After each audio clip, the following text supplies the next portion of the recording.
IBC மங்கை சேனலை like பண்ணுங்க, share பண்ணுங்க, கமெண்ட் பண்ணுங்க, சப்ஸ்கிரைப் பண்ணுங்க. ஒரு ஃபுட்டில் இருக்கிற நியூட்ரிஷன் வந்து கண்டினியூஸாக சாப்பிடும்போது நமக்கு அது நல்லதா கெட்டதான்றதை பற்றி பார்ப்போம். சில வகையான பருப்பு வகைகள் அவங்க உடம்புக்கு ஒத்துக்காது, கேஸ் ஃபார்மேஷன் வந்துடும். அடி வயிறு ஃபுல்லாக நமக்கு எம்டியாக இருக்கிற நேரத்தில் நிறைய கேஸ் ஃபார்மேஷன் வந்து அவங்களுக்கு ரொம்ப ப்ராப்ளம் வரும். நிறைய சுக்ரோஸ் மாம்பழம் நிறைய சாப்பிடுவாங்க, அதனால் வெயிட் கெயின் ஆகும்.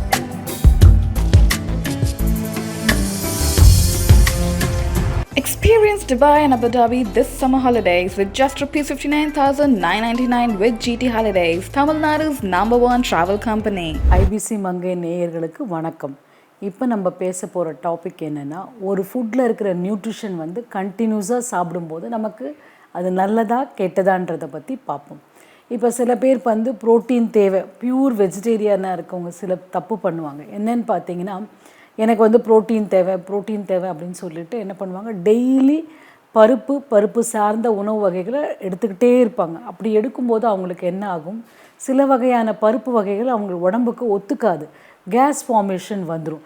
எஸ்பெஷலி பார்த்திங்கன்னா லேடிஸ்க்கு ஆஃப்டர் ப்ரெக்னென்சிக்கு அப்புறம் பார்த்திங்கன்னா நிறைய தூர்தால்லாம் எடுத்திங்கன்னா அவங்களுக்கு ப்ளோட்னஸ் கொடுத்துரும். ப்ளோட்னஸ் கொடுத்தும்போது என்ன ஆகும், அடி வயிறு ஃபுல்லாக நமக்கு எம்டியாக இருக்கிற நேரத்தில் நிறைய கேஸ் ஃபார்மேஷன் வந்து அவங்களுக்கு ரொம்ப ப்ராப்ளம் வரும். ஸோ அந்த மாதிரி பண்ணாமல் பருப்புன்ற வகையை வந்து தோரம்பருப்பு மட்டும் எடுக்கக்கூடாது. பார்த்திங்கன்னா நமக்கு ரொம்ப வந்து கேஸ் ஃபார்மேஷன் இல்லாதது பருப்பு பார்த்திங்கன்னா பைத்தம்பருப்பு. அதில் வந்து நல்ல அப்சார்ப்ஷன் ப்ரோட்டீன், அதே சமயத்தில் அதில் கேஸ் ஃபார்மேஷனும் இருக்காது. அதை நீங்கள் ப்ரிஃபரேஷன் பண்ணிக்கலாம்.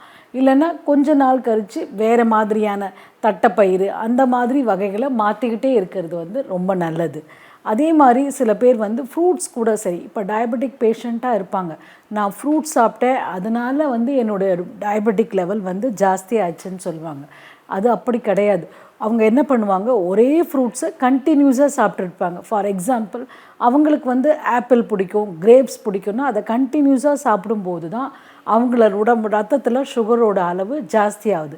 அப்படி பண்ணாமல் டயபெட்டிக்காக இருக்கிறவங்க டெய்லி ஒரு ஃப்ரூட்ஸ் மாற்றிக்கிட்டே இருந்தாங்கன்னா கண்டிப்பாக அவங்களுடைய ஃப்ரூட்ஸால் ரத்தத்தில் அவங்களுடைய சுகர் லெவலு ஜாஸ்தி ஆகாது. அதே மாதிரி ரொம்ப சுக்ரோஸ் உள்ள ஃப்ரூட்ஸும் அவங்க எடுக்கக்கூடாது.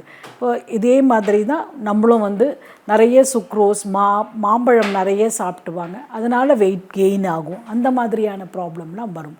ஸோ எப்போவுமே நம்ம வந்து காய்கறி ஆகட்டும், வெஜிடபிள்ஸ் ஆகட்டும், இல்லை தானிய வகைகளாக இருந்தாலும், இல்லை நமக்கு ஃப்ரூட்ஸே இருந்தால் கூட கீரை வகைகள் கூட நம்ம என்ன பண்ணணும், மாற்றிக்கிட்டே இருக்கணும்.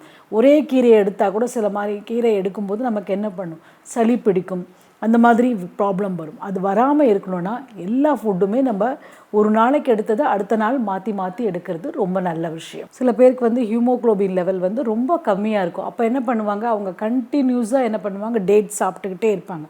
அப்படி கிடையாது. ஹீமோக்ளோபின் லெவல் வந்து நமக்கு கம்மியாக இருந்தால் நைட் டைமில் 2 பீசஸ் வந்து டெய்லி ரெகுலராக எடுத்தோம்னா நமக்கு ஹீமோக்ளோபின் லெவல் இன்க்ரீஸ் ஆகும். அதை விட்டுட்டு காலையில் மத்தியானம் சாப்பிட்டா கட்டாயம் வந்து ஹீமோக்ளோபின் லெவல் இன்க்ரீஸ் ஆகாது. அதனால் நமக்கு வேறு விதமான சைடு எஃபெக்ட் தான் நமக்கு வரும். அடுத்த ஃபுட்டு பார்த்திங்கன்னா இந்த பாதாம், வால்நட் இதெல்லாம் வந்து அளவுக்கு அதிகமாக சாப்பிடக்கூடாது. அளவுக்கு அதிகமாக சாப்பிடும்போது என்ன நேரும் அப்படின்னு பார்த்திங்கன்னா, நம்ம ரத்தத்தில் கொழுப்போட அளவு ஜாஸ்தி ஆகும். ஸோ அந்த மாதிரி இல்லாமல் அளவாக, அதாவது ஒரு கைப்பிடி அளவு எல்லாம் போட்டு வச்சுக்கணும். ஒரு கைப்பிடி அளவு அப்படின்னு சொல்லிட்டு அந்த கைப்பிடிக்குள்ளே நமக்கு எவ்வளோ இருக்கும், 5 to 6 பாதாம் தான் இருக்கும்.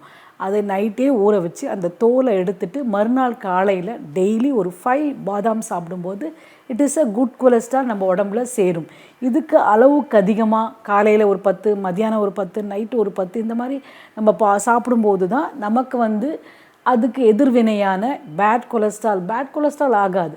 ஆனால் கொலஸ்ட்ரால் கூட குட் கொலஸ்ட்ரால் என்ன தேவையோ அந்த அளவு நமக்கு இல்லாமல் போயிடும். ஸோ அந்த மாதிரி விளைவுகள் வரும். அடுத்த ஃபுட் பார்த்திங்கன்னா வெஜிடபிள்ஸ். சில வகையான வெஜிடபிள்ஸ் வந்து நமக்கு ரொம்ப பிடிக்கும். சில பார்த்திங்கன்னா என்ன பண்ணுவாங்க, பொட்டேட்டோ ரொம்ப பிடிக்கும். பொட்டேட்டோ ரொம்ப நல்ல உணவு தான், இல்லைன்னு.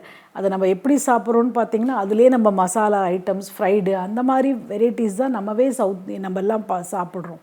அப்போ அதை வாரத்துக்கு ஒரு நாள் சாப்பிட்டா ஒன்றும் பிரச்சனை இல்லை. அதை டெய்லியாக சாப்பிடும்போது தான், டெய்லி பேஸஸில் நம்ம அடிக்கடி ஃப்ரீக்வெண்ட்டாக சாப்பிடும்போது தான் அது மட்டும் இல்லை, பொட்டேட்டோ மட்டும் கிடையாது, உருளைக்கிழங்கு, சேனைக்கிழங்கு, சேப்பங்கிழங்கு, ரூட் அண்ட் ஸ்டார்ச் வெஜிடபிள்ஸ் சொல்லுவோம். அந்த மாதிரி வெஜிடபிள்ஸை வாரத்துக்கு ஒரு நாளைக்கு மேலே போகாமல் நம்ம மாற்றிக்கிட்டே இருந்தால் தான் நமக்கு வந்து வெயிட் போடாமல் நம்மளை பார்த்துக்கும். அதே மாதிரி ஃபைபர் வெஜிடபிள்ஸ் பார்க்கும்போது, ஃபைபர் வெஜிடபிள்ஸு ஒருத்தர் ரொம்ப அண்டர் வெயிட்டாக இருக்காங்கன்னு வச்சுக்கோங்க, அவங்களுடைய ஃபுட்டே சில பேருடைய ஹோம்லி ஃபுட் பார்த்திங்கன்னா அந்த உருளைக்கிழங்கு, சேனைக்கிழங்கு அந்த மாதிரி வீட்டில் எல்லாருமே அண்டர் வெயிட்டில் இருப்பாங்க. ஆனால் அவங்களுக்கு அந்த என்ன சொல்கிறது, அந்த ஃபைபர் வெஜிடபிள்ஸை தவிர மற்ற வெஜிடபிள்ஸ் சாப்பிடணுன்னு கூட தோணாது. பீன்ஸு, அவரைக்காய், கொத்தவரங்காய் இந்த மாதிரி ஃபுட்டு தான், ஃபைபர் ஃபுட்டை ஜாஸ்தியாக சாப்பிடுவாங்க. ஹெல்த்தியான ஃபுட்டாக இருக்கிற கேரட், பீட்ரூட் இதெல்லாம் கூட நம்ம சாப்பிட்ணுன்றது அவங்களுக்கு பண்ணவே, சில ஃபேமிலியில் அந்த மாதிரி ஃபுட் ஹேபிட் இருக்கிறத நான் பார்த்துருக்கேன்.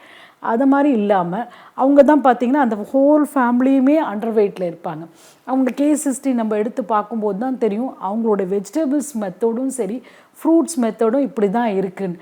இல்லை, நீங்கள் சாப்பிட்ற வெஜிடபிள்ஸ் நீங்கள் இருக்கிற வெயிட்டுக்கு ரொம்ப தப்பாக இருக்குது, இதை மாற்றுங்க.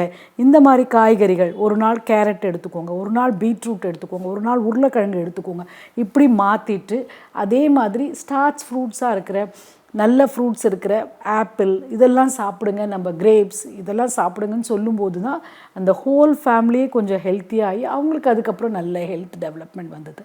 ஸோ இந்த மாதிரி ஹேபிட்டும் வெஜிடபிள்ஸில் கூட ரொம்ப தப்பு. அதாவது நான் சில குரூப்ஸ் இருக்காங்க, அந்த நாட்டு காய்கறிகளை மட்டுமே யூஸ் பண்ணுவாங்க, அந்த கேட்டகரிஸ் இந்த மாதிரி தான் வருவாங்க. அப்படி இல்லாமல் காய்கறிகளை கூட நம்ம என்ன பண்ணணும், ஒரு நாள் உருளைக்கிழங்கு, ஏன்னா வீட்டில் குழந்தைகள்லாம் கூட இருப்பாங்க இல்லையா, ஒரு நாள் உருளைக்கிழங்கு, சேனைக்கிழங்கு, சேப்பங்கிழங்கு, வாரத்தில் ஒரு நாள் 2 நாள் இதை சேர்த்துக்கணும். மீதி இருக்கிற 5 நாட்களில் 3 நாள் ஃபைபர் வெஜிடபிள்ஸ், 2 நாள் கேரட், பீட்ரூட் இந்த மாதிரி வெஜிடபிள்ஸை சேர்த்து ஒரு பேலன்ஸ்டான இதுக்கு வெஜிடபிள்ஸில் கூட நம்ம கொண்டு வந்தால் தான் நம்மளுடைய உணவு கரெக்டான மெத்தடில் போகும், எல்லா விட்டமின்ஸ் அண்ட் மினரல்ஸும் நம்ம பாடிக்கு கிடைக்கும். இப்போது அந்தந்த ஏஜ் குரூப்ஸில் இருக்கவங்க எந்த மாதிரி உணவுகள் சாப்பிட்லான்றதை பற்றி பார்க்கலாம். மாடலிங் எப்படி ஸ்டார்ட் பண்ணீங்க? ஆக்சுவலாக என்னோட ப்ரொஃபஷன் மேக்கப் ஆர்டிஸ்ட். நம்ம மேக்கப் போட்டுட்டு அதுக்கு ஒரு மாடலை நம்ம சர்ச் பண்ணணும் அப்படின்றதுனால நான் செல்ஃப் மேக்கப் பண்ணிவிட்டு ஷோ அவுட் பண்ணிகிட்டு இருந்தேன்.